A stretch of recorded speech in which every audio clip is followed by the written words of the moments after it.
as we stand before the presence of God, I want us to pray together. Our Heavenly Father, in the name of Jesus, Baba yetu wa mbinguni, kwa jina la Yesu, we are grateful to you for giving us yet another opportunity to be in your house. tunashukurani kwa sababu ya kutupatia nafasi nyingine ya kupatikana katika nyumba. Thank you for your visitation upon our lives. Asante kwa kutembelea maisha yetu. Tonight we celebrate you are doing in our lives, even this month of walking under open doors. Siku leo twasherehekea ushindi wako katika maisha yetu, hata katika mwezi wa kupitia katika milango iliyo wazi. Thank you for each one of us who has stand up for the service. Asante kwa kila mmoja ambaye ameingia katika ushirika. Thank you for those others who are watching us online. Asante kwa wale ambao wanatutazama katika mtandao. We pray for a blessing tonight. Naomba kwa baraka usiku wa leo. May you use me as your vessel to speak your oracles tonight. Ukanitumie kama chombo chako nikalete mausio yako usiku wa leo. And therefore I decrease that you may increase in my life. Na hivyo basi nashuka ili ukakuwe mkuu katika maisha yangu. We thank you, Lord, and we bless you. Tunashukuru Bwana na tunakuinua. In Jesus' name we pray and believe. Kwa jina la Yesu tumeomba na kuamini. Amen. Amen. Amen. Hallelujah. Thank you very much, our heart of worship. Basi asanteni sana kikundi chetu cha uimbaji, the heart of worship. Thank you all of you who turned up for this service today. Asanteni nyote ambao umeweza kuingia katika ushirika wa usiku wa leo. Even those that are watching us live. Vile vile wale ambao wanatutazama katika mtandao. Even those who will watch us later in the YouTube. Hata wale ambao watazama baadaye katika mtandao wa YouTube. We welcome you to the word. Tunawakaribisha kwenye neno. The theme of our month of November has been walking under open doors. Basi kichwa chetu cha mwezi wa Novemba kimekuwa ni kutembea kwenye milango ambayo imefunguliwa. And therefore our verse that we have been reading as a theme verse has been Revelation 3:8. Ule mstari wetu mkuu ambao tumekuwa tukisoma ni Ufunuo sura ya 3 na mstari wa 8. And so the word of God spoke to the Philadelphia church. Hivyo basi neno la Mungu likazungumza na watu wa kanisa la Philadelphia, which was exalted as a church that was faithful. Ambayo iliinuliwa kama kanisa ambayo lilikuwa kanisa liaminifu. And therefore God reminds them, Jesus speaks to them that he knows their works. Na hivyo basi Yesu anazungumza na wao, anawaambia kwamba anafahamu yale matendo yao. And therefore he has set an open door before them. Na hivyo basi ameweka mlango ambao umefunguliwa mbele yao. And that no one can be able to shut that door. Na kwamba hakuna mtu yeyote ambaye anaweza kufunga mlango huo. Tonight I want us to share on a topic. Na hivyo basi jioni ya leo ningependa tushiriki kwa kichwa, the importance of open doors in life.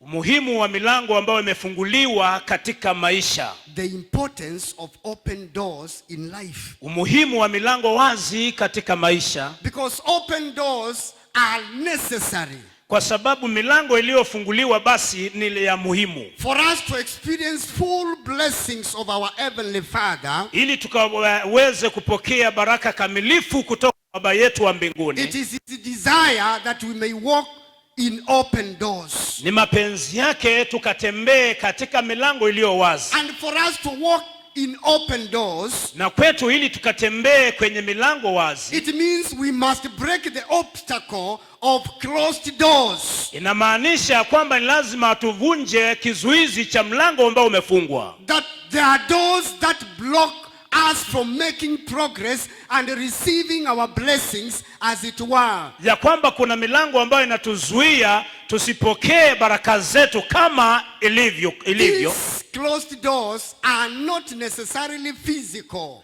Milango hii ambayo imefungwa sio lazima iwe milango ya asili ambayo tunaweza kuiona kwa macho. But they can be social.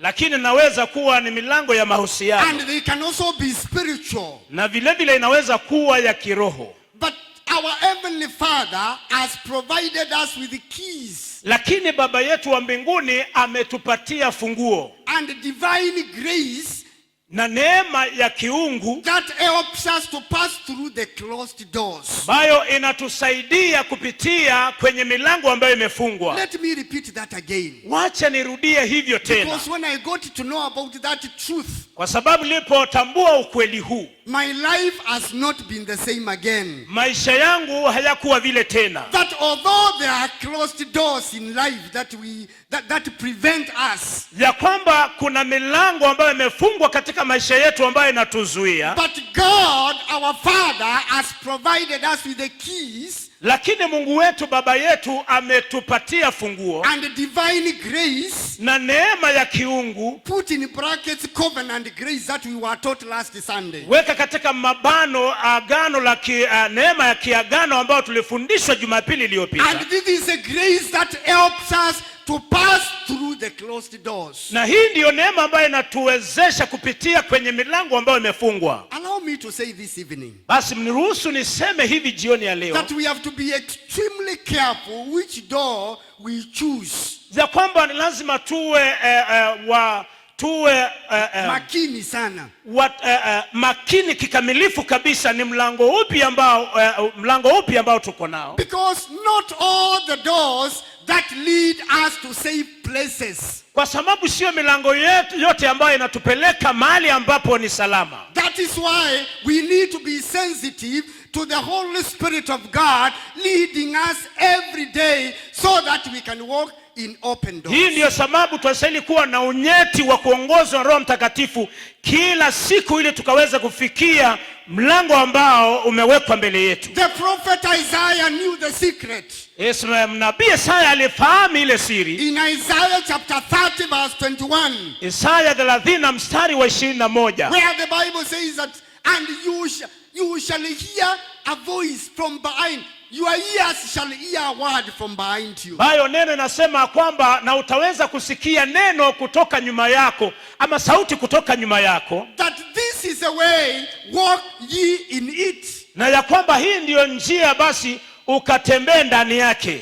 Whenever you turn to the right or to the left, you will hear that voice. Ukigeuka upande wa kushoto, upande wa kulia, utapata kusikia hiyo sauti. He was referring to the voice of the Spirit of God speaking to the believer in this particular generation. Alikuwa anaongea kuhusu Roho Mtakatifu wa Mungu akiongea na yule mtu ambaye anaamini katika kizazi hiki. That we can access open doors, ya kwamba tunaweza kupata milango ambayo iko wazi when we are sensitive to the voice of the Holy Spirit of God. Tukiwa tunakushika tukiwa na unyeti wa Roho Mtakatifu katika maisha yetu. When we are sensitive to the voice of God. Tukiwa tunafahamu sauti ya Mungu. A number of things happen in our life.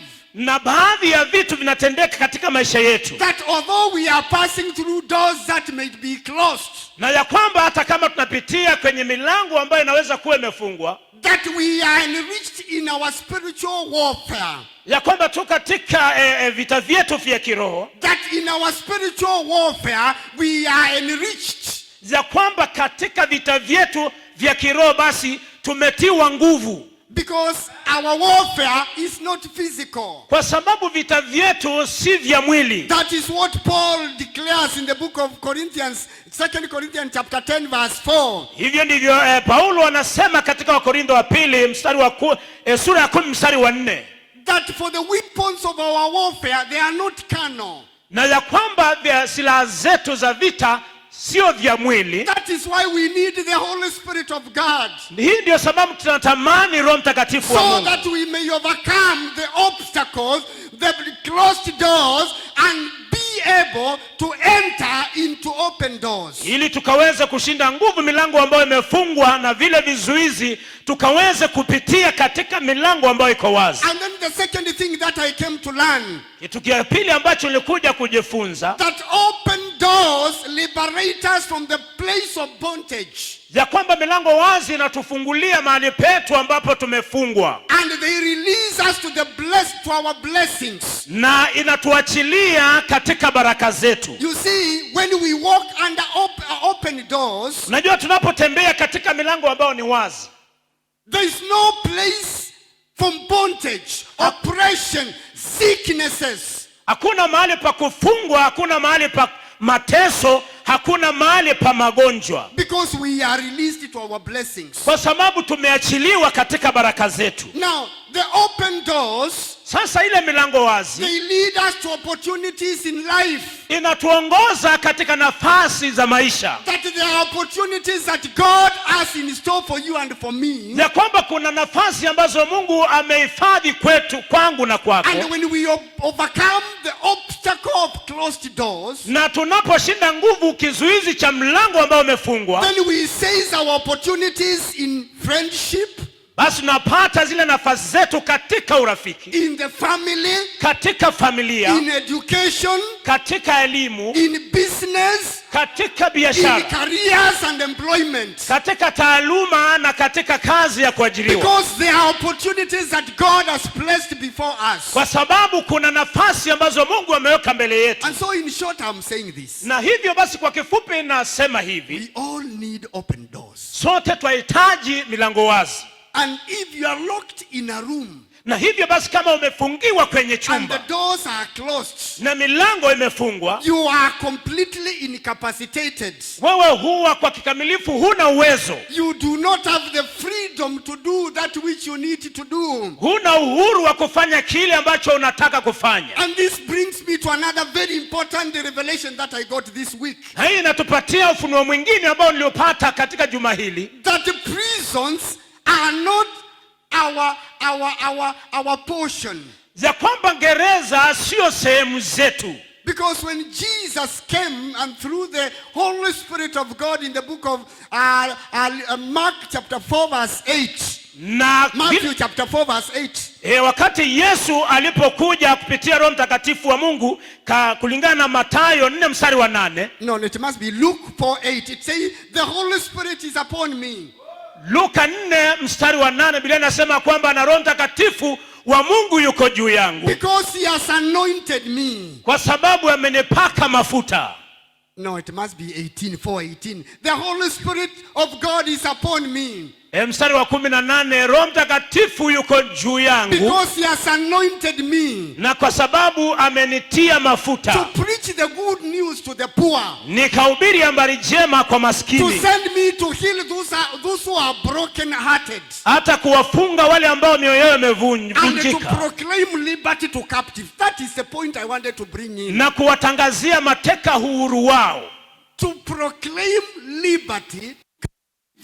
Tangaza uhuru kwa watu ambao wamesetwa. When somebody has been taken to captivity, wakati mtu ametekwa mateka, let me bring it to our simple language today. Sasa tuilete kwa ile lugha yetu nyepesi siku ya leo. When somebody has been arrested for whatever offense and they are locked in the cells, wakati mtu amefunja sheria na ametiwa katika gereza, there is no freedom in a cell. Huwa hakuna uhuru katika gereza. Because you are confined. Kwa sababu umefungiwa kule ndani. Prisons confine and prevent people from enjoying freedom. Gereza wafungia watu na zinawazuia watu wasifurahie uhuru wao. Including freedom to communicate with other people. Pamoja na uhuru wa kuwasiliana na watu wengine. The freedom to make even a call the way you would do it when you are at home and comfortable in your house. Uhuru hata wa kupiga simu kama vile unafanya ukiwa na starehe zako kule nyumbani. That is why prisons are built with very thick concrete cement walls. Hii ndio sababu gereza huwa zimejengwa na ukuta ambao ni mkubwa wa saruji na mawe. Sometimes even double walls. Hata wakati mwingine kuta mbili. And then there are cold steel doors. Na hivyo basi kuna milango ya vyuma. So that when somebody is thrown inside, ili wakati mtu akirushwa mle ndani, they cannot be able to escape easily. Hawawezi kutoroka kwa uwepesi. And these doors, na they hii milango are always locked and heavily guarded. Kila wakati imefungwa na imelindwa. I'm talking about the physical prison. Naongea kuhusu gereza ambazo tuko nazo asilia. And you know this week, na unajua katika juma hili, some hardcore criminals, convicted terrorists escaped from one of the very secure prisons in our country. Watu wengine ambao ni sugu sana, majambazi sugu sana, watu wambaya sana, waliweza kutoroka katika gereza hapa Kenya, katika nchi yetu. Some of us we know about Kamiti Maximum Prison. Wengine wetu tunajua hiyo gereza ya Kamiti Maximum Prison. It is heavily guarded. Huwa imelindwa kwa uzito sana. The security is top notch.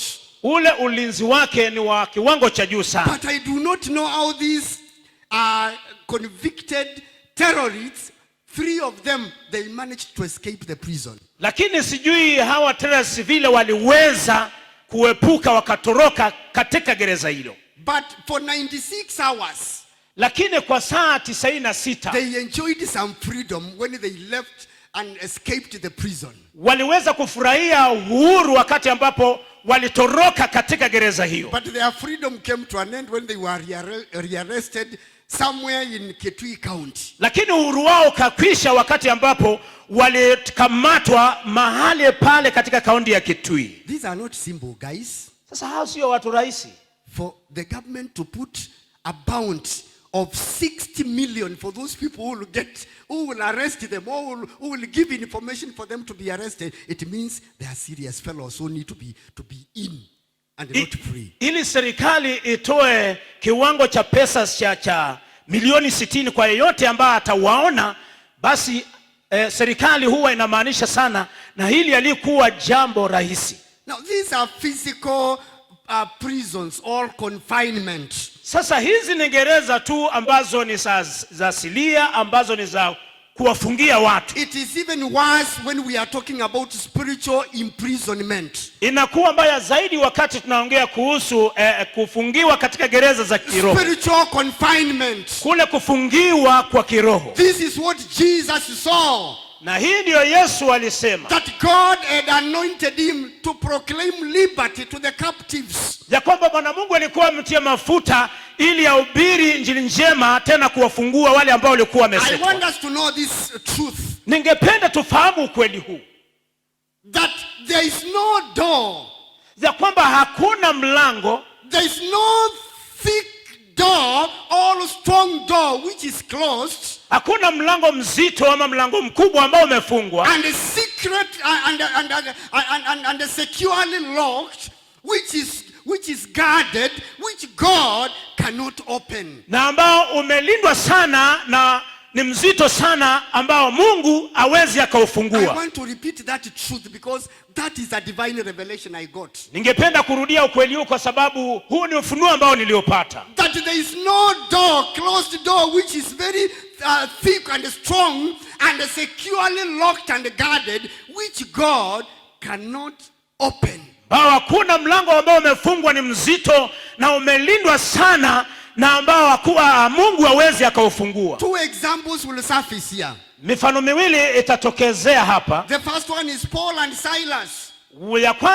Mfano wa kwanza ni kuhusu Paulo na Sila. When they had been arrested, walipokamatwa and they had been locked in, na walikuwa wamefungiwa kwenye gereza. Not because they had stolen anybody's property. Sio kwamba walikuwa wameiba mali ya mtu yeyote. That is in the book of Acts chapter 16 verse 23 to 29. Matendo ya Mitume 16 mstari wa 23 mpaka 29. They had been arrested. Walikuwa wamekamatwa. And they had been beaten and harassed. Na walikuwa wamepewa kichapo, alafu walikuwa wameteswa sana. And they were thrown into prison. Na walikuwa wamewekwa kwenye gereza. And God delivered them. Lakini Mungu akawakomboa. I will say something shortly before I finish. Nitasema kitu kidogo kabla sijamaliza. About that particular example.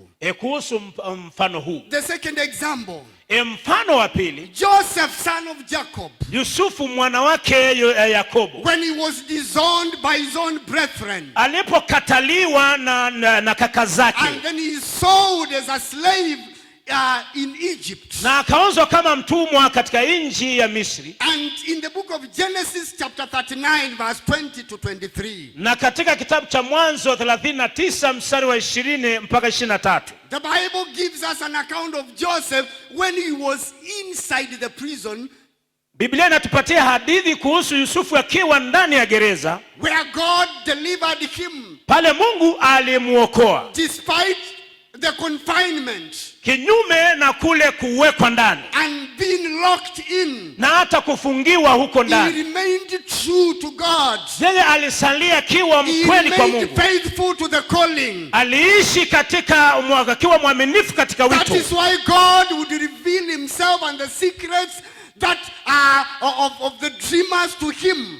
Hii ndio sababu hata Mungu aliweza kumfunulia ile siri za wale wa kuota za ndoto hata juu yake. And from prison, na kutoka katika gereza, he was promoted to State House. yeye akapandishwa cheo mpaka katika ikulu. He became the prime minister in Egypt. Akafanyika waziri mkuu katika Misri. Because of remaining faithful to God even in prison. Kwa sababu ya kusalia kiwa mwaminifu kwa Mungu hata katika gereza. And God set him free from the chains and the bondage in prison. Naye Mungu akamfungua kutokana na minyororo hata kifungo kule kutoka katika gereza. Listen to this. Hebu sikiliza haya. In the book of Isaiah chapter 45 verse 1 to 3. Katika kitabu cha Isaya 45 kuanzia mstari wa kwanza hadi wa 3. The Bible gives us an account. Biblia inatupatia hadithi pale. How our heavenly Father, when we remain attached to him, vile baba yetu wa mbinguni tukiwa tumeunganika naye, despite the closed doors that we may be going through in life, nyuma na ile milango ambayo imefungwa tunayopitia katika maisha, and the obstacles that you may go through, na vizuizi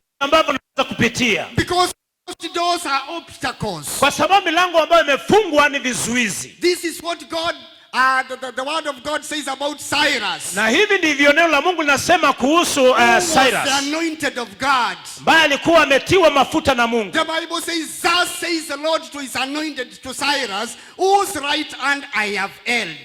Biblia inasema haya ndiyo Bwana mwambiayo Koreshi masihi wake,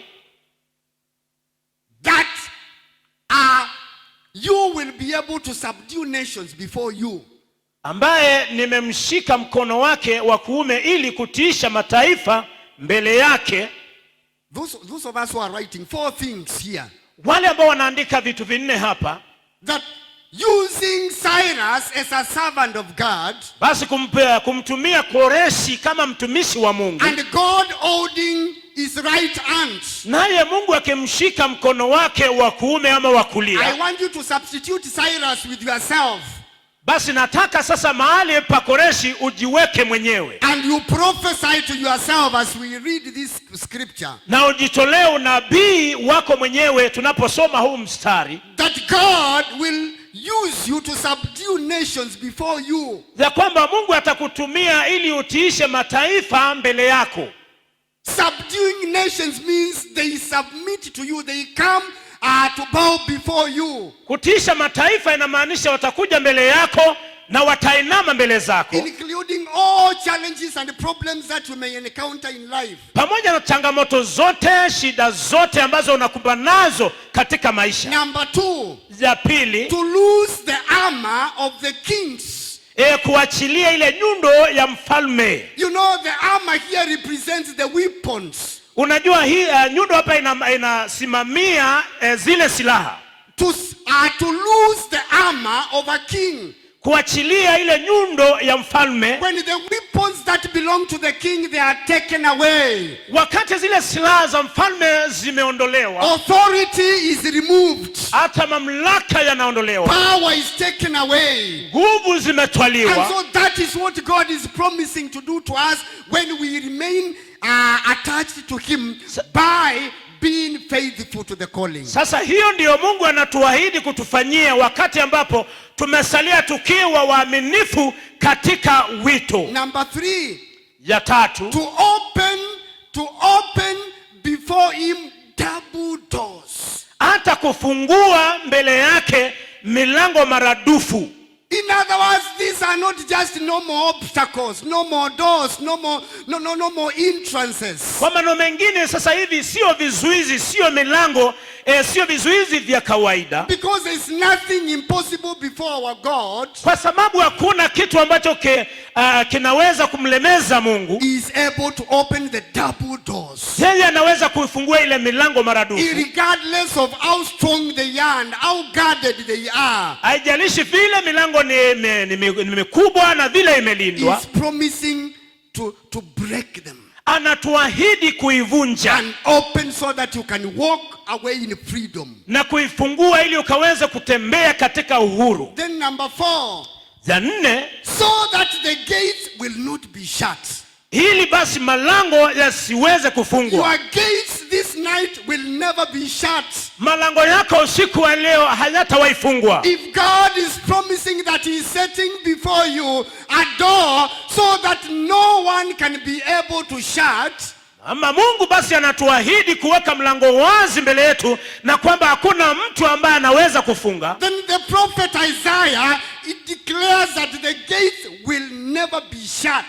Basi Isaya anaahidi ya kwamba hayo malango hayatawaifungwa. That is why in verse 3, ndio sababu mstari wa 3, the Bible says, I will give you the treasures of darkness and the hidden riches. Bila inanakili ya kwamba nitakupatia zina ya gizani na mali zilizofichwa. In other words, there are some treasures that are hidden and the riches that are not being seen by every other person. Kwa maana mengine kwamba kuna hazina ambazo imefichwa na mali nyingine ambayo haiwezi kuonekana macho ya watu wengine. When we walk in open doors, tukitembea kwenye milango wazi, this is going to be your portion. Sasa hii itakuwa sehemu yako. When the sovereign God speaks, wakati Mungu mtawala anapoongea, no door can remain shut, it will open. Hakuna mlango ambao unaweza kusalia ukiwa umefungwa, utakuwa umefunguliwa. When God speaks in your situation tonight, wakati Mungu anaongea kuhusu hali usiku wa leo, there is no door that can remain closed. Hakuna mlango ambao unaweza kubaki ukiwa umefungwa. It must obey the voice of God. Lazima utii sauti ya Mungu. 3 things that will guarantee you an open door. Vitu vitatu ambavyo vitakupatia ama vitakudhibitishia mlango ambao utakuwa wazi. 3 things that you must do as a believer. Vitu vitatu ambavyo utafanya kama mtu ambaye ameokoka. That will guarantee you open doors in life. Haya itakudhibitishia milango wazi katika maisha yako. The first one is found in the book of Colossians chapter 4 verse 3. Wa kwanza unapatikana katika kitabu cha Kolosai 4 mstari wa 3. This is what I'm calling pray for the open doors. Hii ndio inaita na uombe kwa milango wazi. That you are being called to action. Ya kwamba unaitwa katika matendo. There is something that we need to do. Kuna kitu ambacho tunastahili kufanya. And this is what the Bible says in Colossians 4:3. Hivyo Biblia inasema Wakolosai 4 mstari wa 3. Pray for us that God will open a door for the word. Mkituombea na sisi pia kwamba Mungu atufungulie mlango kwa lile neno lake. So that we may speak forth the mystery of Christ. Tuinene siri ya Kristo. Yes. Yeah, it is that one. That Paul is saying. Ya kwamba Paulo anasema. That pray for us. Nyinyi mtuombee. That God may open a door for his word. Ili Mungu afungue mlango wa neno lake. You see, when God opens a way, unajua wakati Mungu amefungua njia, and especially when we have been believing him for a number of things, as long as those things that we are praying for are in line with the word of God. Na sana sana wakati ambao tunaongea mambo mengine, kama hayo mambo basi yanalingana enda pamoja na mapenzi ya Mungu, God will unlock every door that is closed. Mungu ataweza kufungua kila mlango ambao umefungwa. And this will happen when we pray. Na hii itatendeka tukiomba. Thank God tonight we came for a prayer session. Mshukuru Mungu kwa sababu usiku wa leo tulikuja katika kipindi cha kuomba. And for about an hour we have been deep in prayer. Na kwa saa moja tumekuwa katika kina cha maombi. Presenting our petitions and requests to God. Tukiomba mahitaji yetu, matakwa yetu mbele za Mungu. Paul writes to the Colossians. Paulo anawaandikia Wakolosai. And as he writes to the Colossians, na anawapatia ushauri wa Kolosai. He himself is in prison at that time. Ya kwamba yeye hata wakati huyo katika gereza. He is writing from prison, not when he is free. Anaandika akiwa katika gereza, sio ya kwamba yuko na uhuru.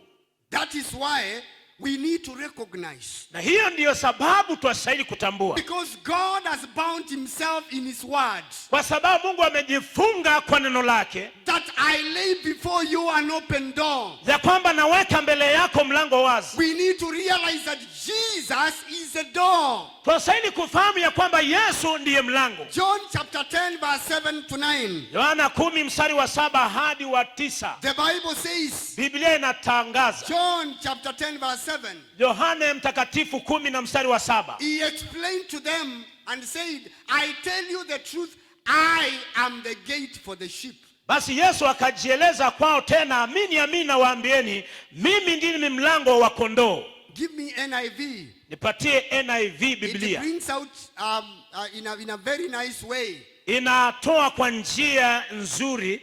That Jesus tells them, I tell you the truth, I am the gate for the sheep. Ya kwamba nawaambieni ukweli, mimi ndimi mlango wa kondoo. Verse 8 and 9. Mstari wa 8 na wa 9. And whoever came before me were thieves and robbers, but the sheep did not listen to them. Wote walionitangulia ni wevi na wanyang'anyi, lakini kondoo hawakuwasikia. Verse 9.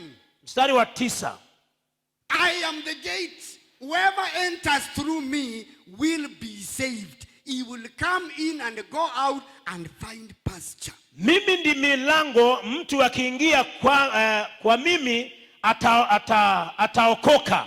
Ataingia na kutoka, naye atapata malisho. Look at the contrast here. Angalia ule ukinzani pale. Between freedom and being between prison and freedom. Kati ya kuwa katika gereza na uhuru. That whoever enters through Christ, ya kwamba yeyote anayepitia ndani ya Yesu Kristo, he will be saved. Yeye ataokoka. He will come in and go out freely without entrance. Ataweza kuingia ndani, ataweza kutoka, na hakutakuwa na kizuizi. And in addition will find pasture. Na zaidi ya hayo atapata chakula ama malisho. Pasture here represents fulfillment. Your needs are being met. You are not living in want. Malisho hapa ni kwa mahitaji yako yanakutana nayo, na wewe hauishi katika hali ya mahitaji. Matthew chapter 7 verse 7. Mathayo 7 mstari wa 7. Jesus says, tells the disciples, when they pray, this is the way they need to pray, that ask and it shall be given to you. Yesu akawaambia wanafunzi wake walipokuwa wanaomba, basi na mkiitisha basi mtapewa. Because prayer is an act of asking. Kwa sababu maombi ni tendo la kuulizia. When you don't ask, you may not receive because you have not asked. Basi usipouliza basi utapewa kwa sababu hukuulizia. Prayer is seeking. Maombi ni kutafuta. When we seek, the Bible assures us that we will find. Biblia inatuambia kwamba basi tukitafuta basi tutaweza kupata. And finally knock and the door will be opened to you. Na ya mwisho bisheni, na basi ule mlango utafunguliwa kwako.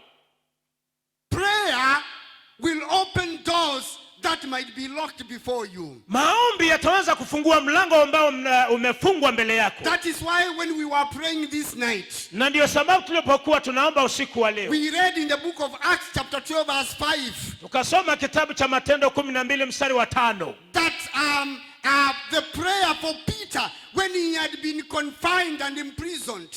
Ya kwamba maombi kuhusu Petro alipokuwa amezuiliwa katika gereza. When the church prayed earnestly to God. Wakati kanisa liomba kwa bidii kwa Mungu. That is what caused him to be freed. Hii ndio ilisababisha akawa huru. This was not just a normal prayer. Haya ya kuwa maombi ya kawaida. The same thing applies to James. Na hivyo hivyo inafanyika Yakobo. Where we read about earnest prayer.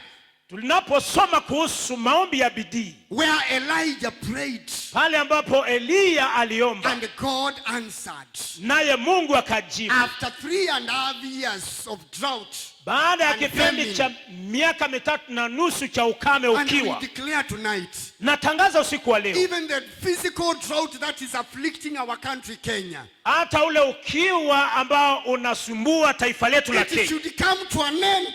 Unastahili kufika mwisho. So that the people of God might enjoy freedom, fulfillment and blessings. Ili watu wa Mungu wakafurahia baraka na kutimizwa, na tena pia kusikia furaha. And not suffering. Na sio mateso. It is not the will of God when we are living in want. Sio mapenzi ya Mungu wakati tunaishi katika mahitaji. And therefore Elijah prayed and God answered. Na basi Eliya akaomba naye Mungu akajibu. Number 2 that we need to do, something that we need to do. Ya pili, kitu ambacho tunastahili kufanya. The first one we said it is pray for open doors. Ya kwanza tumesema ni kuomba kwa milango wazi. And the second thing, na kitu cha pili, that we have been given the keys to open the closed door. We need to use the keys that we have been given. Ni ya kwamba tumepewa funguo za kufungua milango ambayo imefungwa. Na hivyo basi tunastahili kutumia hizo funguo kufungua hiyo milango ambayo imefungwa. You know, sometimes you might be given a key for a particular door. Unajua wakati mwingine unaweza kupewa funguo kwa mlango fulani. But as long as that key remains in your pocket,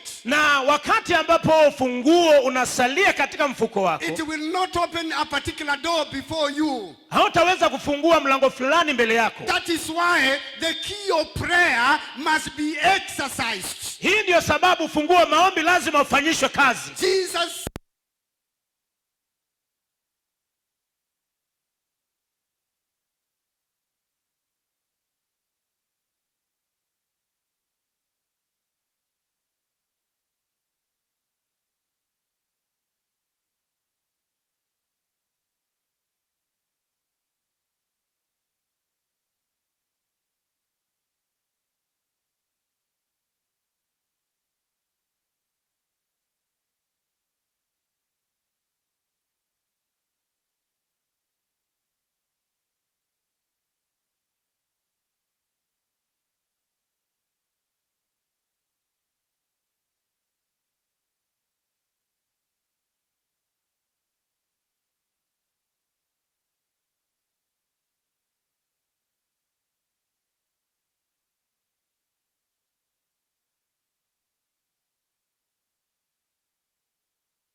do good things, wakati mwingine, wakati ambapo nataka kutenda mambo mema, even in ministry, hata katika huduma, the Spirit of God may tell you not to take a particular direction, Roho Mtakatifu anaweza kukuonya usichukue mwelekeo but fulani, instead to follow another direction. lakini badala yake uchukue mwelekeo mwingine. That is why Paul, on these two occasions, he was prevented from going on a particular direction. Na hii ndio sababu Paulo katika haya matukio mawili basi anazuiliwa na anakatazwa ili asiende katika huo mwelekeo. Even when the intentions were noble. Hata wakati lengo lake lilikuwa nzuri. Because he wanted to reach others with the good news. Kwa sababu alikuwa anataka kuwafikia wengine habari njema. But later the Spirit of God speaks to Paul again. Lakini baadaye Roho Mtakatifu wa Mungu anaongea na Paulo tena. In verse 9. Mstari wa 9.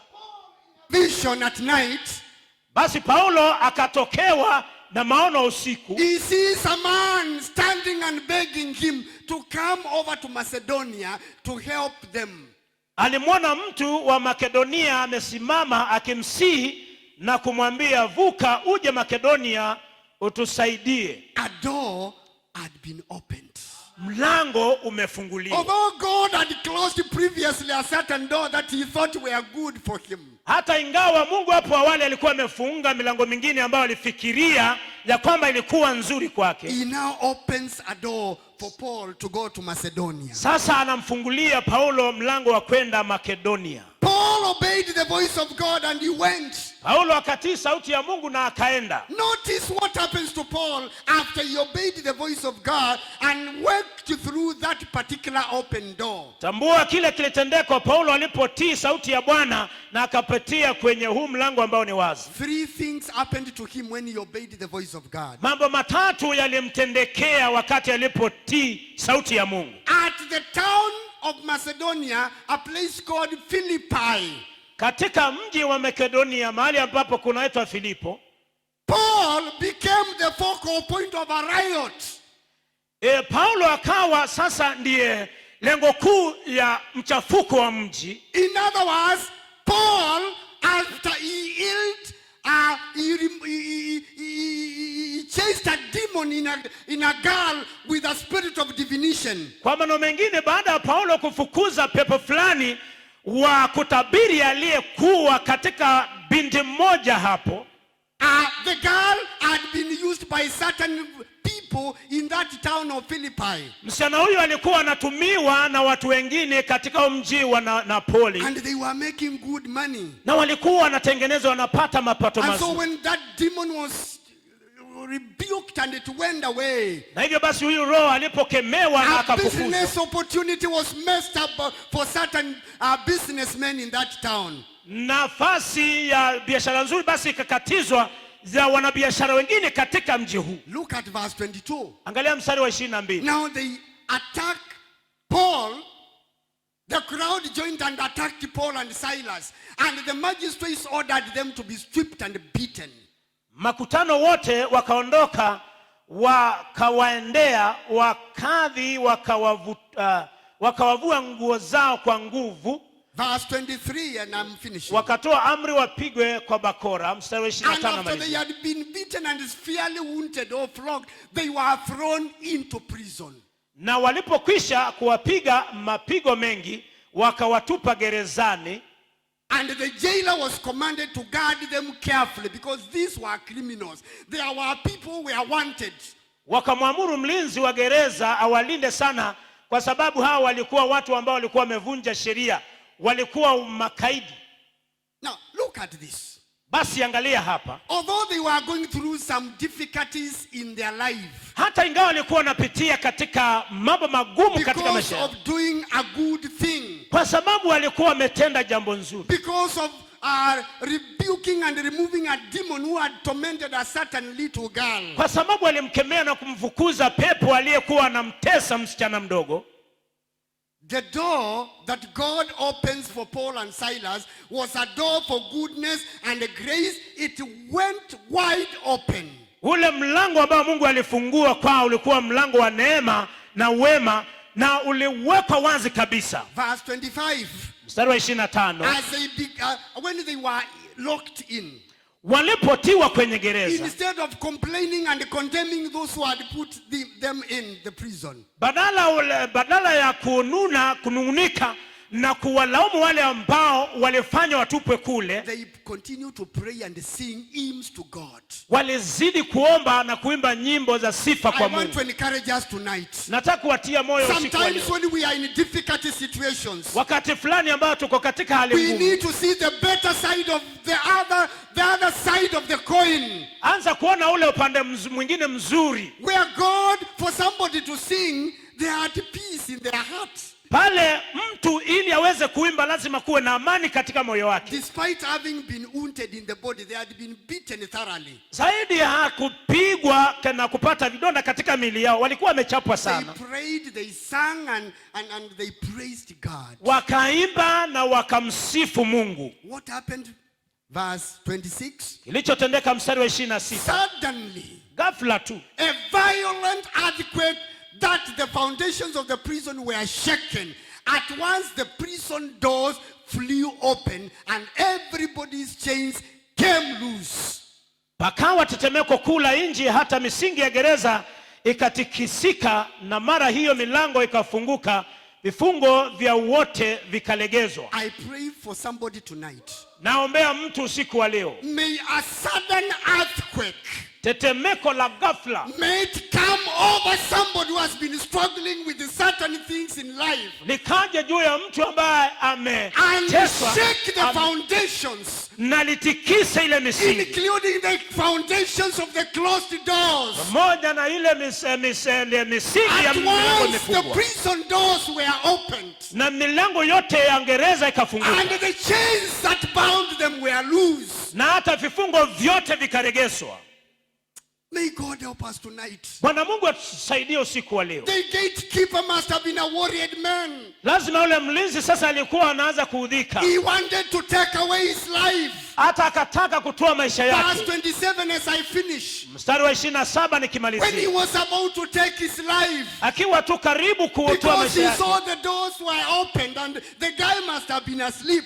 Kwa sababu aliona milango yote imefunguka na huyo jamaa lazima alikuwa amelala. When the jailer woke up, na yule mlinzi basi akaamka. He may not have been very keen because whatever was happening in the earthquake and everything, he may not have noticed something divine was happening. Labda hakuwa makinika sana, milango yote kulikuwa wazi na jambo la kiungu lilikuwa linatendeka hapa. And he took the sword so that he can slay himself. Basi akatoa ule upanga ili aweze kujiua. Because he thought the prisoners had escaped. Kwa sababu alidhania kwamba wafungwa wametoroka. Including the worst criminals, because Paul and Silas were in the category of the worst. Pamoja na wale makaidi sugu, kwa sababu Paulo na Sila walikuwa miongoni mwa makaidi sugu. In verse 28 the Bible mstari wa 28 Biblia inasema, Paul shouts to the gatekeeper, to the commandant in charge of the prison, do not harm yourself, we are all here. Paulo akapaza sauti yake kwa nguvu akisema, usijidhuru kwa maana si sote tupo hapa. And then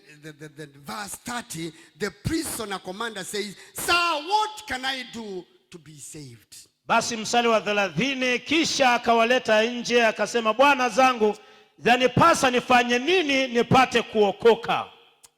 May the Lord help us tonight. Bwana Mungu atusaidie usiku wa leo. The jailer and his family that night were baptized and they came to the knowledge of Jesus Christ. Yule mlinzi usiku ule pamoja na familia yake wakatubu, na usiku ule wakabatizwa na wakaingia ndani ya Yesu Kristo. And before Paul left that town of Philippi shortly after, na kabla Paulo hajatoka katika mji wa Napoli hapo baadaye, they founded the church at Philippi.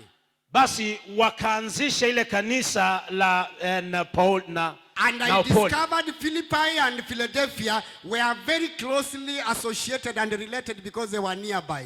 Neapoli na Filipi zilikuwa miji ambayo ilikuwa imekaribiana sana. And it is this very church that Jesus addresses in Revelation chapter 3 verse 8. Na ndio kanisa hili ambapo Yesu anaongea kuhusu katika Ufunuo wa Yohana 3 mstari wa 8. After the prison doors were thrown open, baada ya ile milango ya gereza kufunguliwa, and after the chains and the doors that had been locked were broken, na baada ya zile pingu, zile minyororo na ile milango ya gereza kufunguliwa,